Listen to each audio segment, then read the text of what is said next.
Lu mau Indonesia tanpa kekerasan, ya lu jangan pernah memilih pemimpin yang pernah menggunakan kekerasan. Kalau lu misalnya mau Indonesia tanpa pelanggaran HAM, ya lu jangan memilih pemimpin yang pernah melakukan pelanggaran HAM.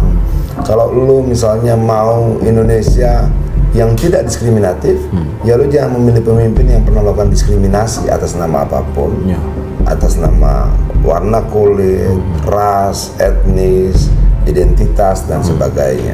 Ya sederhana, kalau orang pernah melakukan sesuatu di masa lalu, besar peluangnya dia akan melakukan hal yang sama juga di masa depan. Apakah itu perbuatan baik maupun perbuatan buruk. Kalau orang bilang serahkan semua pada ahlinya, Ganjar ahlinya. Orang berolahraga itu perputaran darahnya lancar, dan darah itu membawa oksigen sampai ke otaknya sehingga dia berpikir lebih jernih dan sebagainya. Ganjar memenuhi itu.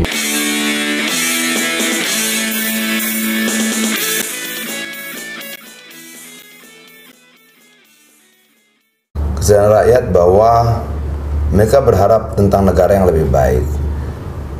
Gue sering tanya sama teman-teman yang muda ya, Gen Z ini segala macam, gue tanya, lu pengen Indonesia seperti apa sih? Mereka bilang, ya kita mau Indonesia yang damai bang. Damai itu seperti apa? Tidak ada kekerasan. Oke, kalau Indonesia tidak ada kekerasan, siapa yang akan lu pilih? Nah, sampai di situ, gue kan mengajak mereka melihat rekam jejak. Kalau orang pernah melakukan sesuatu di masa lalu, lebih besar terbuka peluang dia akan melakukan hal yang sama di masa depan. Artinya bahwa bagaimana kita memotret masa lalu setiap calon presiden kita itu menjadi penting untuk menentukan pilihan. Artinya bagaimana kita mengajak semua rakyat Indonesia, yuk kita lihat rekam jejak masing-masing. Lu punya mimpi tentang Indonesia, mimpi ini bisa terrealisasi kalau kita punya pemimpin yang sesuai dengan mimpi itu. Untuk itu kita akan lihat rekam jejaknya. Misalnya begini, kalau lu tidak mau Indonesia kalau misalnya lu mau Indonesia tanpa kekerasan, ya lu jangan pernah memilih pemimpin yang pernah menggunakan kekerasan. Kalau lu misalnya mau Indonesia tanpa pelanggaran HAM, ya lu jangan memilih pemimpin yang pernah melakukan pelanggaran HAM. Kalau lu misalnya mau Indonesia yang tidak diskriminatif, ya lu jangan memilih pemimpin yang pernah melakukan diskriminasi atas nama apapun, atas nama warna kulit, ras, etnis, identitas dan sebagainya. Ya sederhana. Nah, menurut gua semua media massa, semua kaum terdidik harus membantu rakyat untuk melihat rekam jejak masing-masing. Itu penting. Kenapa? Seperti yang gue bilang di awal tadi, kalau orang pernah melakukan sesuatu di masa lalu, besar peluangnya dia akan melakukan hal yang sama juga di masa depan. Apakah itu perbuatan baik maupun perbuatan buruk. Terulang lagi bisa jadi. Terulang. Dia pernah melakukan itu, dia mungkin melakukan itu lagi. Kemarin gue dari Bali ya, kemarin dari Bali itu Pak Ganjar juga ketemu dengan Gen Z, ada sekitar 350-an orang. Suasananya hangat. Pak Ganjar mampu menjawab hampir semua pertanyaan lah ya. Termasuk misalnya menawarkan solusi konkret saat itu. Kita ada masalah tentang pengembangan ini segala macam yang mereka anggap tidak didukung oleh pemerintah. Lalu Pak Ganjar langsung telepon tuh Gubernur Bali saat itu eksekusi hari itu. Nah, hal seperti itu yang gue lihat perlu ya. Gen Z ini malas dengar janji. Semua orang bisa menyampaikan janji, tapi mereka sudah lelah nunggu janji itu terrealisasi. Pak Ganjar buktikan, saya bisa realisasikan saat itu. Paling tidak membukakan komunikasinya saat itu. Dia lakukan, dan ketika gue cek di banyak daerah ya, dia bisa telepon wali kotanya, dia telepon gubernurnya, dia bisa telepon kepala dinasnya, langsung tanyakan dan langsung mempertemukan komunikasinya antara mereka yang bermasalah dengan yang dianggap bisa menjadi solusi dari masalah itu. Itu yang gue lihat tidak ada capres lain. Keren. Kenapa bisa begitu? Ya mungkin karena Ganjar ini keluarganya bagus ya, maksud gua hangat, harmonis, lucu. Kalau kita lihat dia bisa lari berdua dengan bininya gitu, dan istrinya bisa bercanda dengan anaknya, suka jalan rame-rame kalau libur segala macam. Itu kehangatan yang kemudian tanpa dia sadari dia berlaku hangat juga pada generasi muda. Itu tercermin dari keharmonisan keluarganya. Iya. Keharmonisan, kehangatan itu kan menjadi keseharian dia ya. Jadi ketika dia bertemu dengan orang ya dia hangat. Apa adanya ya, memang seperti itu. Gua ngikutin kemarin tuh 2 jam lebih lah ya. Apa 2 sesi, gua dengar satu persatu. Kedua, bahasanya ringan. Bahasanya ringan, mudah dipahami, dan tidak banyak menggunakan istilah-istilah yang rumit ya. Dan nyambung katanya ya.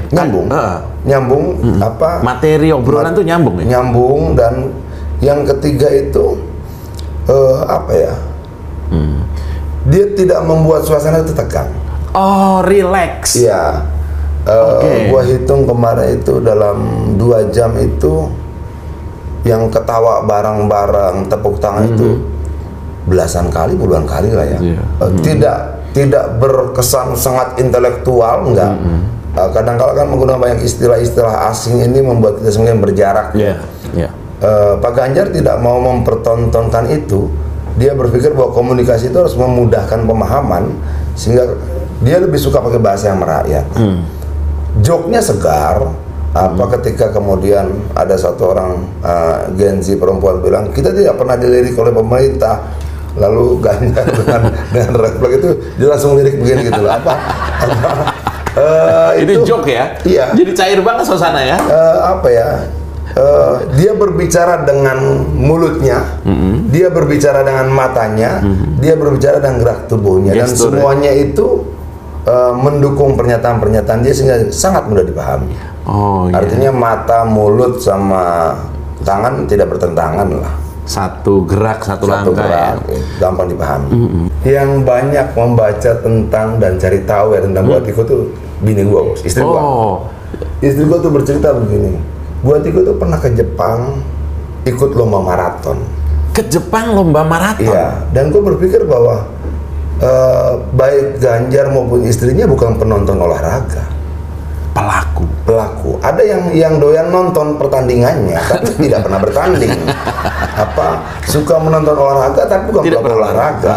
Nah, Ganjar dan Bu Atiko ini mereka berolahraga ya, mereka olahragawannya. Kalau dibilang mereka tidak cuma menonton atlet, ya mereka atletnya. Bayangin maraton sampai ke Jepang.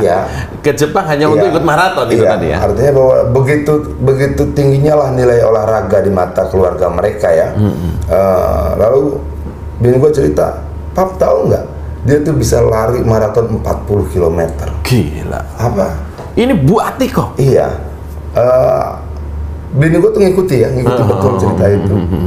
Lalu gue berpikir, oh ini berbeda ya. Ada yang mendukung olahraga dengan nonton. Ada yang dukung olahraga cuma dengan tepuk tangan.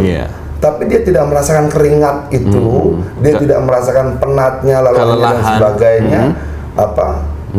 Ganjar tidak. Dia lakukan itu. Dia tidak menempatkan diri menjadi penonton yang bersorak-sorai saja dan bertepuk tangan. Dia tidak lakukan itu. Paling tidak di konteks lari, katanya nanti minggu depan dia sepedaan gitu loh. Artinya bahwa dia pelaku olahraga itu sendiri. Jiwa sportivitas itu kan belum tentu dimiliki oleh semua orang apalagi dalam kompetisi politik ya. Nah, kalau menurut gua Ganjar dan keluarganya memiliki itu. Memiliki itu. Kita lihat misalnya ada pertandingan olahraga, lalu elit politik rame-rame nonton gitu loh. Dia berhenti di tempat duduk nontonnya. Tapi sejauh mana mereka mampu melakukan aktivitas olahraga, Ganjar bilang dia pelaku. Jadi nggak nggak ngomong doang, istilahnya seperti itu. Artinya dalam konteks kebijakan ya, misalnya begini kalau gue istilahkan ya, ada orang yang memahami penderitaan tapi secara definitif. Penderitaan itu adalah 1, 2, 3 ABCD. Ada yang memahami kemiskinan definitif. Kemiskinan itu adalah ABCD, tapi tidak pernah mengalami kemiskinan maupun penderitaan. Nah, begitu juga dalam hal olahraga. Olahraga adalah begini, tapi jarang berolahraga. Nah, kalau kemudian Ganjar, dia olahragawan. Istrinya olahragawan. Ini keluarga yang sehat secara fisik, sehat secara hubungan kekeluargaan. Dia bicara kemarin 2,5 jam, tanpa desain, tanpa kita atur segala macam lah. Bahkan dia bilang begini kemarin, kalian bisa nggak mengkritik saya lebih keras lagi? Itu Pak Ganjar? Iya. Gue kan duduk di luar ya, gue dengar, gue sambil ngerokok itu, gue bilang, oh ini keren nih pertanyaan ini. Apa? Dia menganggap bahwa kritik yang ada itu tidak terlalu substansial. Gitu. Ayo lebih dalam lagi dong kritiknya, lebih dalam. Kritik yang lebih dalam ya gimana ya? Jangan cuma melihat tentang jalan rusak, tapi kenapa jalan itu rusak? Mungkin nggak ada unsur korupsinya, mungkin nggak kemudian ada pengurangan bahan-bahan yang kemudian mengakibatkan kualitasnya buruk. Dia sepertinya mau mengajak sampai di situ. Apa bahwa jalan rusak itu cuma dampak dari sebuah peristiwa sebelumnya. Jadi kalau mau kritik yang dalam lah. Yang dalam. Jangan cuma permukaannya doang. Jangan cuma kulitnya saja. Jadi juga harus kalau mau kritik punya data juga. Kira-kira seperti itu ya. Betul. Kalau orang bilang serahkan semua pada ahlinya, Ganjar ahlinya. Rekam jejak dia 2 periode DPR ya, 2 periode gubernur. Dia pernah menjadi wakil rakyat, dia pernah menjadi eksekutif. Kita lihat dengan 2 calon yang lain, ada tidak yang memenuhi kriteria itu atau pernah melewati proses itu? Nggak ada. Nggak ada. Artinya ada yang kemudian cuma bisa memberikan perintah, tapi tidak pernah belajar mendengar misalnya. Nah, 2 periode pertama Pak Ganjar dari DPR itu dia belajar mendengar. Lalu 2 periode berikutnya dia belajar mengeksekusi kebijakan sebagai eksekutif. Ini lengkap banget. Menurut gua, dia lewati bagaimana 10 tahun itu udah master lah harusnya ya. Ya, dia melewati bagaimana cara mendengar, dia pertajam kupingnya, telinganya, lalu dia belajar 10 tahun juga bagaimana mengeksekusi. Dia pertajam langkah-langkah dan keputusannya. Keren lah, bagus menurut gue dibandingkan yang lain ya. Kan kita banding-bandingkan ya. Pernah nggak jadi anggota DPR? Belum. Pernah nggak menjadi gubernur? Ada yang pernah misalnya, tapi tidak pernah menjadi wakil rakyat. Ada yang tidak pernah menjadi gubernur, ada yang tidak pernah menjadi wakil rakyat gitu loh. Sering merintah tapi sering merintah. Nah, Ganjar ini pernah jadi wakil rakyat, dia pernah menjadi gubernur. Nah, dia mengalami dua sisi yang dua-duanya itu modal yang bukan cukup ya, modal yang lebih signifikan banget, lebih dari cukup. Ya, didukung dengan keluarga yang harmonis. Nah, itu. Sehingga kita melihat kan begini, seringkali kemudian faktor keluarga ini perannya besar sekali ya. Bagaimana keharmonisan dalam keluarga kita itu akan mempengaruhi bagaimana kita bersikap pada orang lain, bagaimana kita mengambil keputusan, bagaimana kemudian kita menjalani hari-hari kita. Nah, Ganjar ini punya keluarga yang harmonis, hangat,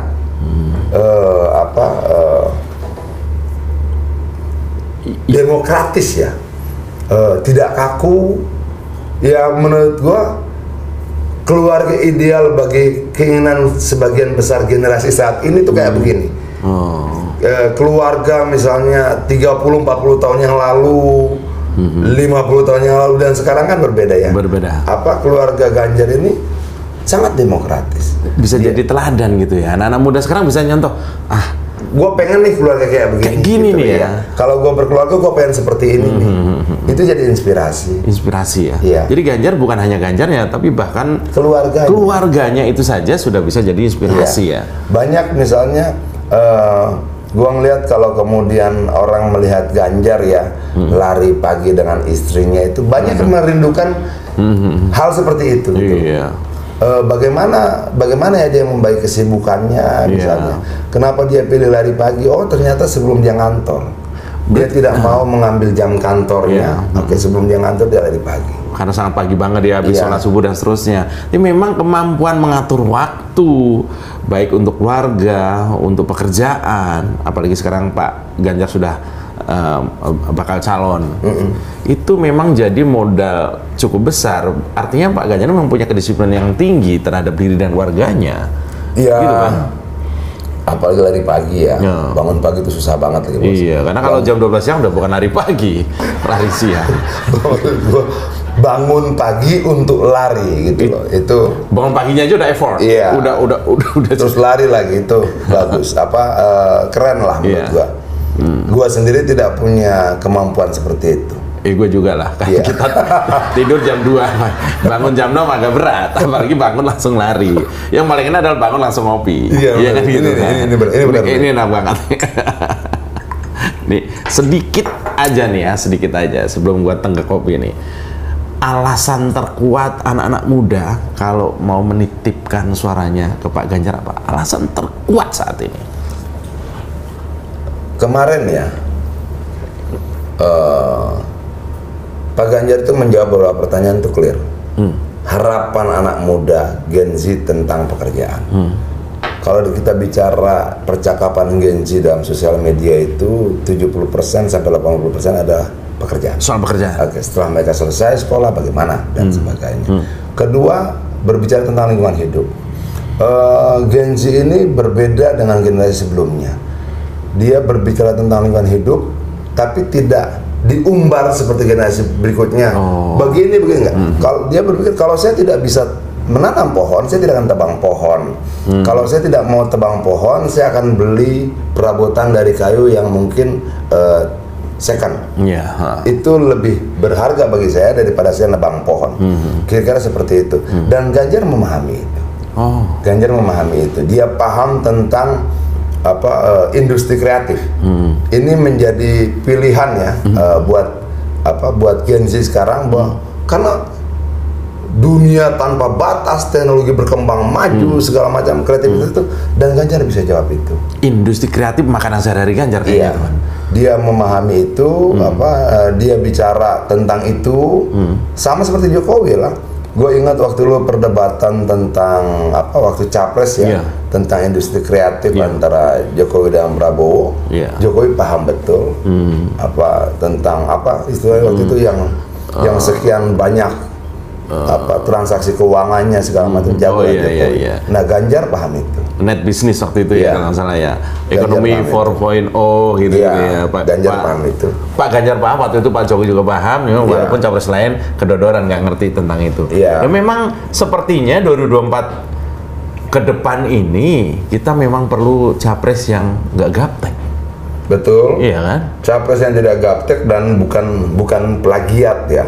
Bukan meniru-niru Jokowi, tapi memang penerus Jokowi. Penerus Jokowi, otentiknya juga banyak. Misalnya cara berbicaranya, cara dia menghadapi rakyat, kehangatannya, tidak berjarak dan sebagainya. Jokowi dan Ganjar ini dalam pola komunikasi ya, kehangatannya, keinginannya untuk turun ke rakyat itu sama. Dapat ya, dua orang itu dapat lah itu ya. Dapat. Itu coba diduplikasi atau coba dipersepsikan identik dengan calon lain dengan spanduk. Bukan dengan perbuatan. Spanduk aja yang banyak ya. Spanduknya seolah-olah mirip lah kira-kira. Yang belusukan spanduknya. Orangnya tidak bertindak seperti Jokowi. Nah, kalau Ganjar tindakannya seperti Jokowi. Saat dia itu ketemu rakyat, bicara hangat, humble gitu loh. Jadi ke depan ini diperlukan capres yang pertama nggak gaptek, kedua itu keluarganya harmonis, nah yang terakhir ini bugar, ya kan? Iya dong. Ya kan, karena kita lihat suka olahraga dan seterusnya. Iya dong. Karena memang apa yang dihadapi 2024 ke depan itu diperlukan capres yang yang manuvernya itu nggak kenal lelah. Gue dengar Pak Ganjar tuh sehari bisa pindah 3 provinsi tanpa mengeluh, tanpa rasa lelah. Pak Ganjar itu. Yang capek yang ikutin dia. Ya capek yang ikutin dia. Kemarin itu misalnya di Bali pagi dia lari, kemudian ada konsolidasi internal partai siangnya, lalu sorenya dia ketemu dengan teman-teman Gen Z segala macam, lalu malamnya juga dia ada acara pentas seni itu ya. Satu hari itu dia 6-7 acara. 6-7 titik kegiatan dilibas semua. Dan dia tidak duduk sekedar mengikuti, karena dia yang berbicara ya. Dia yang berbicara. Gue bayangkan pemimpin seperti apa yang kemudian dibutuhkan secara fisik ya. Kebugaran tadi untuk bisa memimpin negara dengan 14.000 pulau. 14.000 pulau. 38 provinsi dengan 3,1 juta kilometer laut. kalau fisiknya nggak oke banget mah. Kayak kemarin kejadian di Amerika ya, Joe Biden usianya udah 70, udah tua lah gitu ya, udah 70 lebih. Dan banyak sekali blunder dia, dia nyasar, dia kesandung, dia jatuh, cuma menjadi tertawaan seluruh dunia. Itulah yang kemudian mungkin ya, gua potret dari anak-anak muda ini khawatir Indonesia akan punya dipimpin oleh orang-orang seperti itu, kan ngeri banget. Betul. Maka kemudian sehat, bugar, terginas itu jadi pilihan ya. Betul. Ada apa ya? Ada syarat yang dibutuhkan misalnya untuk kemudian bisa menjaga Indonesia yang sangat luas ini. Ya dia harus sehat 24 jam. Dia harus segar terus-menerus. Waras. Dia harus mampu konsentrasi terus-menerus. Artinya gini, kalau lu olahraga, darah lu tuh lancar. Kalau darah lu lancar, oksigen yang lu bawa ke otak lu juga lancar. Artinya bahwa ambil keputusan juga firm dong. Nggak gampang marah. Iya, nggak kekurangan oksigen dalam otaknya gitu loh. Karena dia olahraga kan. Kayak kalau coba lu baca soal medis itu. Kenapa kalau orang berolahraga itu perputaran darahnya lancar dan darah itu membawa oksigen sampai ke otaknya sehingga dia berpikir lebih jernih dan sebagainya. Ganjar memenuhi itu. Jadi secara medis juga Ganjar oke sebagai capres. Karena sehat dan waras itu. Betul. Ya ini kita harus tos untuk capres yang sehat dan waras. Sehat dan waras.